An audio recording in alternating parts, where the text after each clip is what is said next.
नमस्कार मेरे दोस्तों, आपका अपना YouTube चैनल में आपका स्वागत है। दोस्तों, मैं बता दूं कि इस चैनल बनाने के मेरा मुख्य उद्देश्य आपका रिवीजन करवाना है, क्योंकि प्रायः यह देखा जाता है कि पढ़ाई तो बहुत कर लेते हैं लेकिन रिवीजन नहीं कर पाते, इसलिए परीक्षा में कन्फ्यूजन होता है और असफलता हाथ लगती है। इसलिए आप मेरे साथ जुड़े रहें, बार बार वीडियो के माध्यम से रिवीजन करें, सफलता अवश्य मिलेगी। हाँ, अगर आप मेरे चैनल पर नए हैं तो लाइक और सब्सक्राइब अवश्य करें। तो चलिए आगे शुरू करते हैं। अगला टॉपिक, शैव धर्म। शैव धर्म शैव धर्म भगवान शिव की पूजा करने वालों को शैव एवं शिव से संबंधित धर्म को शैव धर्म कहा गया है। शिवलिंग उपासना का प्रारंभिक पुरातात्विक साक्ष्य हड़प्पा संस्कृति के अवशेषों से मिलती है। ऋग्वेद में शिव के लिए रुद्र नामक देवता का उल्लेख है। अथर्ववेद में शिव को भव, शर्व, पशुपति एवं भूपति कहा गया है। लिंग पूजा का पहला स्पष्ट वर्णन मत्स्य पुराण में मिलता है। महाभारत के अनुशासन पर्व से भी लिंग पूजा का वर्णन मिलता है। रुद्र के पत्नी के रूप में पार्वती का नाम तैत्तिरीय आरण्यक में मिलता है। शिव की पत्नी का सौम्य रूप पद्मा, पार्वती, उमा, गौरी एवं भैरवी है। वामन पुराण में शैव संप्रदाय की संख्या 4 बताई गई है। ये हैं पाशुपत, कपालिक, कालामुख और लिंगायत। पाशुपत संप्रदाय शैवों का सर्वाधिक प्राचीन संप्रदाय है। इसके संस्थापक कौन थे? लकुलिश थे, यानी पाशुपत संप्रदाय के संस्थापक लकुलिश थे, जिन्हें भगवान शिव के 18 अवतारों में से एक माना जाता है। पाशुपत संप्रदाय के अनुयायियों को पंचार्थिक कहा गया है। इस मत का प्रमुख सैद्धांतिक ग्रंथ पाशुपत सूत्र है। श्रीकर पंडित एक विख्यात पाशुपत आचार्य थे। आगे है कि कपालिक संप्रदाय के इष्टदेव जो है वो भैरव थे। कपालिक संप्रदाय के इष्टदेव भैरव थे। इसी संप्रदाय का प्रमुख केंद्र श्रीशैल नामक स्थान था। कालामुख संप्रदाय के अनुयायियों को शिव पुराण में महाव्रतधर कहा गया है। इस संप्रदाय के लोग नर कपाल में ही भोजन, जल तथा सुरापान करते थे और साथ ही अपने शरीर पर चिता का भस्म मलते थे। लिंगायत संप्रदाय दक्षिण में प्रचलित था। इन्हें जंगम भी कहा जाता है, यानी लिंगायत संप्रदाय को जंगम भी कहा जाता है और लिंगायत संप्रदाय जो है दक्षिण में प्रचलित था। इस संप्रदाय के लोग शिवलिंग की उपासना करते थे। शून्य संपादने लिंगायतों का मुख्य धार्मिक ग्रंथ है, यानी लिंगायतों का मुख्य धार्मिक ग्रंथ शून्य संपादने है। बसव पुराण में लिंगायत संप्रदाय के प्रमुख प्रवर्तक अल्लभ प्रभु था तथा उनके शिष्य बसव को बताया गया है। इस संप्रदाय को बीड़शिव संप्रदाय भी कहा जाता है। 10वीं शताब्दी में मत्स्येंद्रनाथ ने नाथ संप्रदाय की स्थापना की। इस संप्रदाय का व्यापक प्रचार प्रसार बाबा गोरखनाथ के समय में हुआ था। दक्षिण भारत में शैव धर्म चालुक्य, राष्ट्रकूट, पल्लव और चोलों के समय लोकप्रिय था। यानी दक्षिण भारत में शैव धर्म जो है चालुक्य, राष्ट्रकूट, पल्लव एवं चोलों के समय लोकप्रिय था। आगे है पल्लव काल में शैव धर्म का प्रचार प्रसार नयनारों द्वारा किया गया। नयनार संतों की संख्या 63 बताई गई है, जिसमें अपार, तिरुज्ञान, समंदर एवं सुंदर मूर्ति आदि के नाम उल्लेखनीय है। एलोरा के कैलाश मंदिर का निर्माण राष्ट्रकूटों ने करवाया था, यानी एलोरा के कैलाश मंदिर का निर्माण राष्ट्रकूटों ने करवाया था। चोल शासक राजा राज प्रथम ने तंजौर के प्रसिद्ध राजराजेश्वर मंदिर का निर्माण करवाया था, यानी तंजौर के प्रसिद्ध राजराजेश्वर मंदिर का निर्माण राजा राजा राज प्रथम चोल शासक ने करवाया था, जिन्हें बृहदीश्वर मंदिर के नाम से भी जाना जाता है। कुषाण शासकों की मुद्राओं पर शिव और नंदी का एक साथ अंकन है। पशुपतिनाथ मंदिर नेपाल के राजधानी काठमांडू से 3 किलोमीटर उत्तर पश्चिम में बागमती नदी के किनारे देवपाटन गांव में स्थित एक शिव मंदिर है। नेपाल के धर्मनिरपेक्ष राष्ट्र बनने से पहले यह मंदिर राष्ट्रीय देवता भगवान पशुपतिनाथ का मुख्य निवास माना जाता था। इस मंदिर परिसर को सन 1979 में यूनेस्को विश्व सांस्कृतिक विरासत स्थल के रूप में सूचीबद्ध किया गया। मुख्य मंदिर का निर्माण वास्तुकला की नेपाली पैगोडा शैली में बना हुआ है। अगला टॉपिक है वैष्णव धर्म।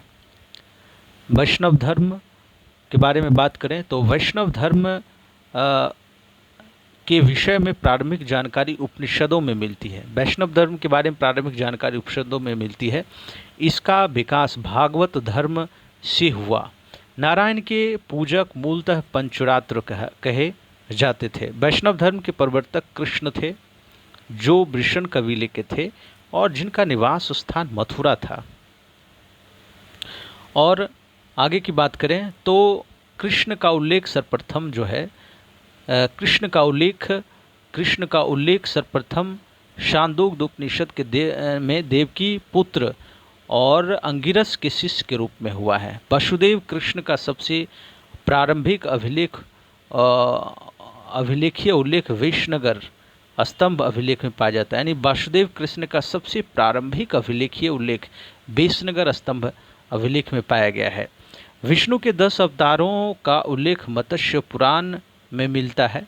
10 अवतार इस प्रकार हैं: मत्स्य, कूर्म, वराह, नृसिंह, वामन, परशुराम, राम, बलराम, बुद्ध एवं कल्कि। गुप्त काल में विष्णु का 12 वराह अवतार सर्वाधिक प्रसिद्ध था। वैष्णव धर्म में ईश्वर को प्राप्त करने के लिए सर्वाधिक महत्व भक्ति को दिया गया है। भगवान विष्णु के सुदर्शन चक्र में 6 तिल्लियां हुआ करती थीं। आगे है प्रमुख संप्रदाय, मत एवं आचार्य। प्रमुख संप्रदाय की बात करें तो वैष्णव संप्रदाय का मत है विशिष्टाद्वैत। वैष्णव संप्रदाय का मत विशिष्टाद्वैत है और विशिष्टाद्वैत का प्रतिपादक आचार्य रामानुज है। विशिष्टाद्वैत का आचार्य रामानुज है। ब्रह्म संप्रदाय का मत द्वैतवाद और द्वैत मत के आचार्य जो है आनंद तीर्थ ने द्वैत मत दिया। और रुद्र संप्रदाय का मत है शुद्धाद्वैत और शुद्धाद्वैत का आचार्य जो है वल्लभाचार्य है। सनक संप्रदाय का मत द्वैताद्वैत है और द्वैताद्वैत का आचार्य जो है निम्बार्क है। एक बार फिर देखते हैं हम लोग, ये इम्पोर्टेंट है और इसमें देखना है कि विशिष्टाद्वैत के संस्थापक रामानुज थे, द्वैतवाद के संस्थापक आनंद तीर्थ थे, शुद्ध द्वैत के संस्थापक वल्लभाचार्य थे और द्वैताद्वैत के संस्थापक निम्बार्क थे।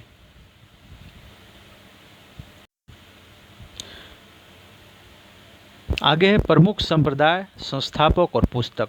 बरकरी संप्रदाय के संस्थापक नामदेव हैं। श्री वैष्णव संप्रदाय के संस्थापक रामानुज हैं और इसका पुस्तक ब्रह्मसूत्र है। रामानुज की पुस्तक ब्रह्मसूत्र है। परमार्थ संप्रदाय के संस्थापक रामदास हैं और इस संप्रदाय का पुस्तक दासबोध है। दासबोध के लेखक कौन है? रामदास हैं।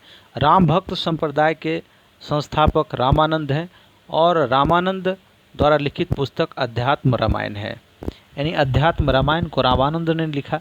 दासबोध के लेखक रामदास हैं और ब्रह्मसूत्र के लेखक रामानुज हैं। अंकोर वाट का मंदिर कंबोडिया के राजा सूर्यवर्मा ने बनवाया था। इस मंदिर में लगभग 10.5 फीट ऊंची भगवान विष्णु की मूर्ति स्थापित की गई है। और आगे इस्लाम धर्म है।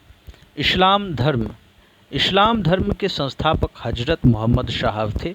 हजरत मोहम्मद साहब का जन्म 570 ईसा पूर्व में मक्का में हुआ था। कुरैश नामक कबीले में हुआ था। इनके पिता का नाम अब्दुल्ला और माता का नाम अमीना था। इनके लालन पालन उनके चाचा अबू तालिब ने किया था। हजरत मोहम्मद साहब को 610 ईस्वी में मक्का के पास हीरा नामक गुफा में ज्ञान की प्राप्ति हुई थी। 24 सितंबर 622 ईस्वी को पैगंबर के मक्का से मदीना की यात्रा इस्लाम जगत में मुस्लिम संवत यानी हिजरी संवत के नाम से जाना जाता है। मोहम्मद साहब की शादी 25 वर्ष की अवस्था में खदीजा नामक विधवा से हुई थी। मोहम्मद की पुत्री का नाम फातिमा और दामाद का नाम अली है। देवदूत जिब्रियल ने पैगंबर मोहम्मद साहब को कुरान अरबी भाषा में संप्रेषित किया। कुरान इस्लाम धर्म का पवित्र ग्रंथ है। यह पवित्र ग्रंथ 114 अध्यायों में बटी है, जिसमें 6360 पद हैं। और आगे की बात करें तो पैगंबर मोहम्मद साहब ने कुरान की शिक्षाओं का उपदेश दिया। हजरत मोहम्मद साहब की मृत्यु 8 जून 1632 ईस्वी को हुआ और इसे मदीना में दफनाया गया। मोहम्मद साहब की मृत्यु के बाद इस्लाम सुन्नी और शिया नामक 2 पंथों में विभाजित हो गया। सुन्नी उन्हें कहते हैं जो सुन्ना में विश्वास करते हैं। सुन्ना पैगंबर मोहम्मद साहब के कथनों एवं कार्यों का विवरण है। शिया अली की शिक्षाओं में विश्वास करते हैं तथा उन्हें मोहम्मद साहब का न्यायसम्मत उत्तराधिकारी मानते हैं। किनको? अली को, उनके दामाद अली मोहम्मद साहब का दामाद थे। अली की 661 ईस्वी में हत्या कर दी गई। अली के पुत्र हुसैन की हत्या 680 ईस्वी में करबला नामक ईरान में कर दी गई। इन दोनों हत्याओं ने शिया को निश्चित मत का रूप दे दिया। आगे है कि पैगंबर मोहम्मद साहब के उत्तराधिकारी खलीफा कहलाए। पैगंबर मोहम्मद साहब के उत्तराधिकारी खलीफा कहलाए। इस्लाम जगत में खलीफा पद 1924 ईस्वी में तक रहा था। 1924 ईस्वी में तुर्की के शासक मुस्तफ़ा कमाल पाशा ने इसे समाप्त कर दिया था। इब्न इसाक ने सर्वप्रथम पैगंबर साहब का जीवन चरित्र लिखा था। मोहम्मद साहब पैगंबर के जन्मदिन पर ईद ए मिलाद उद नबी पर्व मनाया जाता है। भारत में सर्वप्रथम इस्लाम का आगमन अरबों के जरिए हुआ था। 712 ईस्वी में अरबों ने सिंध पर जीत लिया और सबसे पहले भारत में इसी भाग में इस्लाम धर्म की स्थापना किया। नमाज के दौरान जो है कि मुसलमान मक्का की तरफ मुंह करके खड़े होते हैं। भारत से मक्का जो है पश्चिम की ओर पड़ता है, इसलिए मक्का की दिशा को किबला कहा जाता है। आगे है ईसाई धर्म। ईसाई धर्म की बात करें तो ईसाई धर्म के संस्थापक ईसा मसीह हैं और वो इनका प्रमुख ग्रंथ जो ईसाई धर्म का प्रमुख ग्रंथ क्या है? बाइबल है। ईसा मसीह का जन्म जेरूसलम नामक निकट बैथलेहम ईसा मसीह का जन्म जेरूसलम के निकट बैथलेहम नामक स्थान पर हुआ था। इनके जन्म दिवस को क्रिसमस के रूप में मनाया जाता है। ईसा मसीह की माता का नाम मेरी और पिता का नाम जोसेफ है। ईसा ने अपने जीवन के प्रथम 30 वर्ष बढ़ई के रूप में बैथलेहम के निकट नाजरेत में बिताए। ईसा मसीह के प्रथम 2 शिष्य थे एंड्रयूस और पीटर। ईसा मसीह को सूली पर रोमन गवर्नर पोंटियस ने चढ़ाया था। ईसा मसीह को 33 ईस्वी में सूली पर चढ़ाया गया। ईसा मसीह ईसाई धर्म का सबसे पवित्र चिन्ह क्रॉस है। ईसाई त्रित्व में विश्वास करते हैं, ईश्वर पिता, ईश्वर पुत्र और ईश्वर पवित्र आत्मा। नोट 12वीं शताब्दी में फ्रांस में आरंभिक भवनों की तुलना में अधिक ऊंचे व हल्के चर्चों के निर्माण आरंभ हुए। वास्तुकला की यह शैली गोथिक नाम से जानी जाती है। इस वास्तुकला शैली को सर्वोत्कृष्ट उदाहरणों में से एक पेरिस का नॉट्रे डम चर्च है। आगे है पारसी धर्म। पारसी धर्म के पैगंबर जराथुस्त्र ईरानी थे। इनके शिक्षाओं का संकलन जिंद अवेस्ता नामक ग्रंथ में है, जो पारसियों का धार्मिक ग्रंथ है। पारसी इनकी मूल शिक्षा का सूत्र है, यानी जराथुस्त्र की मूल शिक्षा का सूत्र है सद्विचार, सद्वचन और सद्कार्य। इसके अनुयायी एक ईश्वर अहूर को मानते हैं, यानी पारसी धर्म के अनुयायी जो है एक ईश्वर अहूर को मानते हैं। इस धर्म यानी पारसी धर्म के अनुयायियों को अग्नि पूजक कहा भी कहा जाता है।